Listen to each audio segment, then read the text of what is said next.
नमस्कार दोस्तों, स्वागत है आपका अनिरुद्ध क्लासेस में। देखिए, इस वीडियो में हम प्रायद्वीपीय भारत की पर्वत श्रेणियों के बारे में पढ़ेंगे। ठीक है, तो यहाँ पर हम देख लेते हैं कि सबसे पहले जैसे ये दिया हुआ है अरावली श्रेणी। ठीक है, इनको पहले नक्शे में थोड़ा थोड़ा करके समझना है कौन सी पर्वत श्रेणी कहाँ पर है। विंध्याचल श्रेणी यहाँ पर है। फिर ये देखिए यहाँ पर है सतपुड़ा श्रेणी, और सतपुड़ा श्रेणी ही आगे चल के महादेव और मैकाल पर्वत श्रेणियों में आगे बनी हुई है। ठीक है, आगे चलिए देखिए नीचे इधर है ये पश्चिमी घाट की पर्वत श्रेणियाँ और इधर पूर्वी घाट की जो पर्वत श्रेणियाँ हैं। ठीक है, तो चलिए वन बाई वन इनको पढ़ते हैं। तो सबसे पहले क्या आता है? सबसे पहले आता है, हम बात करेंगे अरावली पर्वत श्रेणी की। अरावली पर्वत श्रेणी की इसको अंडरलाइन कर देता हूँ मैं। ये देखिए अरावली पर्वत श्रेणी। ठीक है, तो इसके बारे में बात क्या है? मेन बात तो ये है कि ये प्राचीन वलित पर्वत हैं। ठीक है, प्राचीन वलित ये क्वेश्चन पूछ लिया जाता है, और ये अपर्दन के कारण ही, ठीक है, अवशिष्ट पर्वत का रूप धारण कर अब मतलब विच्छिन्न पहाड़ियों के रूप में बनी हुई हैं अब। ठीक है, तो प्राचीन पर्वत श्रेणियों की बात आती है तो सबसे पहले हम अरावली पर्वत श्रेणी की ही बात करते हैं। ठीक है, और इसका जो लोकेशन है कहाँ से कहाँ तक है? ये गुजरात में, गुजरात इस साइड ये गुजरात है। गुजरात में अहमदाबाद, गुजरात में अहमदाबाद से लेकर दिल्ली की तरफ यहाँ दक्षिण पश्चिम तक ये फैली हुई है। ठीक है, और 800 किलोमीटर इसकी लगभग लंबाई है। ठीक है, ये तो बस थोड़ा बहुत ऐसी पढ़ लेना है, समझ लेना है। ठीक है, मेन बात क्या है? एक तो ये प्राचीन वलित पर्वत है, प्राचीन वलित पर्वत है, और ये गुजरात के अहमदाबाद से स्टार्ट होकर दिल्ली तक गई हुई है। एक मेन बात क्या है इसमें याद रखने की? मेन बात है कि इसकी जो सर्वोच्च चोटी है, इसकी सर्वोच्च चोटी वो है गुरु शिखर। क्या नाम है? गुरु शिखर। इसकी जो ऊंचाई है आप ऐसी पढ़ लीजिए, 1722 मीटर इसकी ऊंचाई है। देखिए, जो मेन चीज़ें उनको तो हमें याद करना है, बाकी चीज़ों को पढ़ते हुए चलो। एक बार, दो बार, तीन बार वो ऐसे ही याद हो जाएंगी। ना भी हो तो कोई फ़र्क नहीं पड़ता, थोड़ा सा एग्ज़ाम के पॉइंट ऑफ व्यू से हमें याद करना है। कम टाइम रहता है तो उसमें कौन सी चीज़ हमारे काम की हैं और कौन सी चीज़ों को हमें सिर्फ नॉर्मल पढ़ना है, तो उसको ध्यान में रखकर हमें पढ़ाई करनी है। चलिए, तो ये हो गया अरावली श्रेणी। ठीक है, नेक्स्ट पर आ जाते हैं हम। नेक्स्ट पर क्या है? विंध्याचल पर्वतमाला। ये देखिए, ये है विंध्या श्रेणी यानी विंध्याचल पर्वतमाला। तो अब इसका विस्तार देखिए, नीचे विंध्याचल और ये सतपुड़ा श्रेणी, इनके बीच में गई है ये नर्मदा नदी। ठीक है, तो इसका विस्तार जो है नर्मदा नदी के सहारे पश्चिम की ओर, यहाँ पर क्या है? गुजरात। तो यहाँ से तो इसका प्रारंभ होता है विस्तार, और इसके नर्मदा नदी के समानांतर ही पूर्व की ओर चलती है, और यही जो विंध्याचल पर्वतमाला है आगे चलकर विंध्याचल भारनेर, क्या है यहाँ पर इस साइड है विंध्याचल भारनेर, कैमूर और पारसनाथ पहाड़ियों का ये समूह बन जाता है। ठीक है, तो ये जो हम पढ़ते हैं कि विंध्याचल या भारनेर, कैमूर और पारसनाथ की पहाड़ियाँ हैं, ये सब क्या है? विंध्याचल पर्वत श्रेणी का ही हिस्सा है। ठीक है, अब मेन बात इसमें क्या है? विंध्याचल पर्वतमाला के लिए मेन बात है कि ये जो विंध्याचल पर्वतमाला ये उत्तर भारत को दक्षिण भारत से अलग करता है, और इसकी सबसे ऊंची चोटी, सर्वोच्च चोटी कौन सी है? इसकी सर्वोच्च चोटी है सद्भावना शिखर। कौन सी है? सद्भावना शिखर। ठीक है, ऊंचाई इसकी ऐसी पढ़ लीजिए, 752 मीटर लगभग इसकी ऊंचाई है। ठीक है, तो ये याद रहना चाहिए। आगे चलते हैं, आगे देखते हैं सतपुड़ा पर्वतमाला। ये देखिए यहाँ पर है सतपुड़ा पर्वतमाला। एक मिनट, इसको मैं ज़रा स्क्रीन पर ले आता हूँ। हाँ, ये रही सतपुड़ा पर्वतमाला। अब सतपुड़ा पर्वतमाला जो है नर्मदा और ताप्ती नदी के बीच में है। देखिए नीचे क्या है? ताप्ती नदी। सतपुड़ा के जस्ट नीचे बहती है ताप्ती नदी। किस साइड से किस साइड की ओर? पश्चिम से पूर्व की ओर बहती है, इस साइड ऐसे बहती है ताप्ती नदी।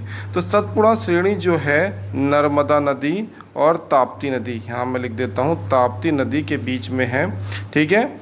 और ये आगे चल के महादेव और मैकाल पहाड़ियों के रूप में छोटा नागपुर के पठार तक सतपुड़ा श्रेणी फैली हुई है, ठीक है। इसकी सबसे ऊंची चोटी क्या है? सतपुड़ा की सबसे। अब देखिए, पश्चिमी घाट को सह्याद्री बोला जाता है, इस वाले हिस्से को क्या सह्याद्री भी बोला जाता है। और ये नाम बड़ा इम्पोर्टेंट है, याद रखना है। ये जो है उत्तर साइड, यानी कि यहाँ से उत्तर में ताप्ती नदी का दक्षिण में जो खानदेश है, वहाँ से खानदेश से स्टार्ट होता है और दक्षिण में कन्याकुमारी तक कुल 1600 किलोमीटर की दूरी ये तय करता है, ठीक है। और बस इसे को ऐसे ही सुन लीजिए, कोई खास रट्टाफिकेशन वाली बात नहीं है। आप बस ये ताप्ती नदी से कन्याकुमारी तक का ही पार्ट इस तरह से समझ लीजिए, ठीक है। आगे देखिए, आगे क्या है इसमें, इसकी जो उत्तर में चौड़ाई है वो 50 किलोमीटर और साउथ की तरफ इसकी जो चौड़ाई है वो है 80 किलोमीटर, ठीक है। और इसकी औसत ऊंचाई जो है 1200 मीटर है। अब इसमें 50 किलोमीटर और ये 80 किलोमीटर, इससे क्या साबित होता है कि इसकी जो चौड़ाई है उत्तर से दक्षिण की ओर जाने पर चौड़ाई बढ़ती जाती है, ठीक है। तो इसको ऐसे समझिए। चलिए, अब इसका जो पश्चिमी ढाल तीव्र है और पूर्वी ढाल मंद है। अब मेन बात इसमें क्या है? मेन बात है इसमें उपस्थित ये जो 4 दर्रे हैं, कौन कौन से हैं? थाल घाट, भोर घाट, पाल घाट और शेनकोट्टा दर्रा, ठीक है। तो दर्रे क्या होता है, आपको पहले वीडियो में बताया जा चुका है कि पर्वतों को पार करने के लिए विस्तृत संकीर्ण मार्ग होता है दर्रा, ठीक है। दर्रों से ही पर्वतों को पार किया जाता है। तो इसको थोड़ा थोड़ा पढ़ लेते हैं कि जैसे पहला दर्रा क्या है। पहला दर्रा है हमारा ये थाल घाट। एक तो इसकी सीक्वेंस हमें याद होनी चाहिए। सीक्वेंस पहले क्या आता है? थाल घाट, फिर भोर घाट, फिर पाल घाट, फिर शेनकोट्टा दर्रा। इसके लिए मैंने एक ट्रिक भी बनाई है। मैंने क्या, नॉर्मली सब मिली बना ही लेते हैं कि जैसे थाल भोर पाल, थाल भोर पाल, ठीक है।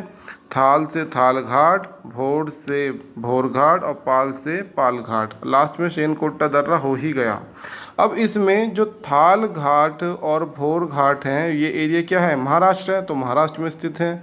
और पाल घाट और शेनकोट्टा दर्रा ये कहाँ पर स्थित दिखाई दे रहे हैं मैप में? केरल में, तो ये केरल में हो गए, ठीक है। अब इन दर्रों में एक दो बातें इंपॉर्टेंट हैं जो एग्ज़ाम में पूछ लिया जाता है। जैसे पहला है थाल घाट। थाल घाट कहाँ है? महाराष्ट्र में। तो यहाँ से एक तो नासिक मुंबई, कौन सा? नासिक मुंबई और मुंबई पुणे, नासिक मुंबई और मुंबई पुणे, सॉरी मुंबई पुणे नहीं है, मुंबई कोलकाता है, मुंबई कोलकाता। फिर से लिख देता हूँ, नासिक पुणे, नासिक मुंबई और मुंबई कोलकाता, मुंबई कोलकाता, ये सड़क मार्ग और रेल मार्ग गुजरता है, ठीक है। फिर आ जाता है भोर घाट। भोर घाट से मुंबई पुणे रेल मार्ग और सड़क मार्ग गुजरता है। तो ठीक है, याद रहना चाहिए कि थाल घाट से तो नासिक मुंबई और मुंबई कोलकाता ये वाला सड़क मार्ग रेल मार्ग गुजरता है, और भोर घाट से मुंबई पुणे रेल मार्ग सड़क मार्ग ये गुजरता है, ठीक है।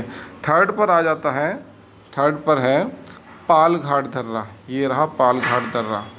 तो पाल घाट दर्रा की मेन बात क्या है, इसको याद रख लेना है कि ये जो दर्रा है जो कर्नाटक इस साइड है, सॉरी इस साइड है, तमिलनाडु इस साइड है और केरल, इन तीनों को ही ये दर्रा जोड़ता है, ठीक है।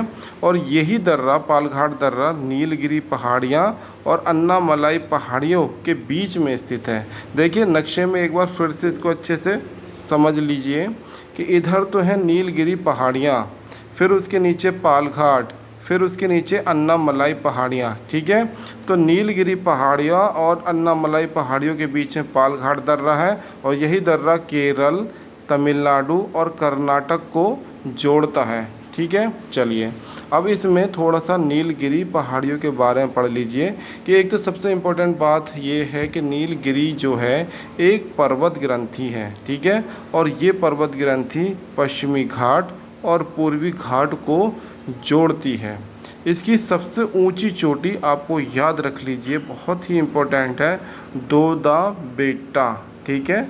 दोदा बेटा 2637 मीटर की इसकी ऊंचाई है और ये प्रायद्वीपीय भारत की दूसरी सबसे ऊंची चोटी है। अब कहेंगे पहली कौन सी है, आगे देखिए आगे क्या आता है।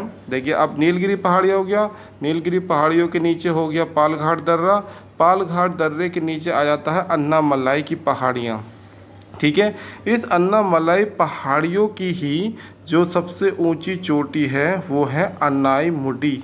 क्या है, अन्नाई मुडी, और ये 2695 मीटर की ऊंचाई इसकी है। यही है दक्षिण भारत की सबसे ऊंची चोटी, ठीक है। ये आप एकदम रट लीजिए। चलिए आगे देखते हैं। एक नाम आता है कोडाइक नाल का। क्या नाम है, कोडाइक, कोडाइक नाल। ये तमिलनाडु का पर्यटन स्थल है, तमिलनाडु का पर्यटन स्थल है। बस ऐसे याद कर लीजिए, ये इम्पोर्टेंट है इसलिए बताया आपको। चलिए आगे देखिए, फिर आ जाता है पूर्वी घाट दर्रा, ठीक है। ये लगभग ये वाला जो एरिया है पूर्वी घाट दर्रे का है, ये वाला हिस्सा पूर्वी घाट दर्रा, ठीक है। तो ये इसकी जो लंबाई है लगभग 1300 किलोमीटर की इसकी लंबाई है। और ये ऊंचाई में, मतलब औसत ऊंचाई की बात हम इसकी करें तो 600 मीटर लगभग इसकी औसत ऊंचाई है। बस इसको ऐसे ही सुन लीजिए या पढ़ लीजिए।